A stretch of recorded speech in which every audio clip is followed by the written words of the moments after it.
Hello, in front of me I've got Lenovo Thinkplus TH10. In this video I'll show you gestures of your headphones.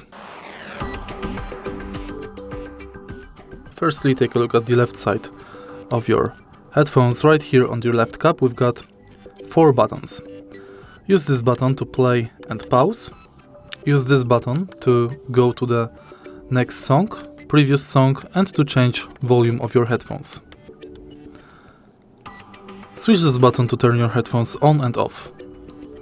To change songs, press and hold those buttons. Also right here we've got the charging port and 3.5mm headphones jack. And that's basically it. If you find this video helpful, please leave like, comment and subscribe.